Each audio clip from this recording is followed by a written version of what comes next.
اور پھر کتنی دفعہ اس نے وسوسہ ڈالا۔ یہاں جتنا اللہ نے بیان فرمایا اسی پر غور کرنا کافی ہے۔ وَقُلْنَا، اور ہم نے کہا، اِہْبِطُوا، اتر جاؤ، بَعْضُکُمْ لِبَعْضٍ عَدُوٌّ، تم میں سے بعض کے لیے دشمن ہے۔ بعض کا لفظ آیا، قرآن پاک بتاتا ہے نمبر 1 شیطان انسان کا دشمن تھا۔ اِنَّ الشَّیطَانَ لَکُمْ عَدُوٌّ، سورۃ فاطر آیت نمبر 6 میں آتا ہے کہ شیطان تمہارے لیے دشمن ہے، اسے دشمن سمجھو، اسے دشمن مانو، نہیں مانو گے تو اپنا نقصان کرو گے۔ نمبر 2، بعض نے یہ بھی کہا ہے کہ انسان کا دشمن ہے۔ اگر دیکھا جائے وَلَکُمْ فِی الْأَرْضِ، اور تمہارے لیے زمین میں مستقرٌ، ٹھکانہ ہے، رہنے کی جگہ ہے، وَمَتَاعٌ، اور فائدہ اٹھانا ہے، کب تک؟ اِلیٰ حین، ایک مقرر وقت تک، ہمیشہ کے لیے نہیں آئے، ایک مخصوص محدود وقت کے لیے دنیا میں بھیجا جا رہا ہے۔ اس ایسے اہم بات پتہ چلتی ہے، وہ کیا؟ اگر کوئی ممنوع درخت کا پھل کھا لے اللہ کی رحمت سے دور ہو جاتا ہے۔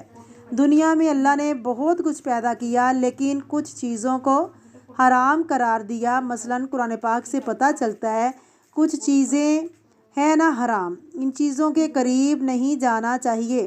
اس طرح جب آدم کو کہا کہ اس درخت کے قریب نہ جانا، کھانا تو دور کی بات ہے، پاس سے بھی نہ گزرنا، یہ کیوں کہا؟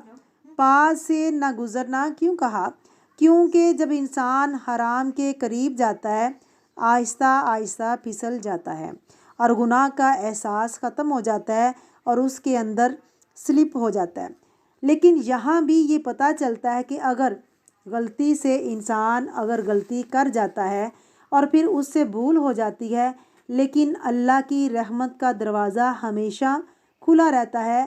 اللہ رب العزت نے اس کے لیے بہت سے مواقع ایسے فراہم کیے ہیں، یعنی بہت سے موقع موجود ہیں کہ وہ اللہ کی طرف رجوع کرے، اللہ کی طرف توبہ کرے۔ تو اسی لیے اللہ رب العزت نے آدم علیہ السلام کو درخت کے قریب جانے سے منع کیا۔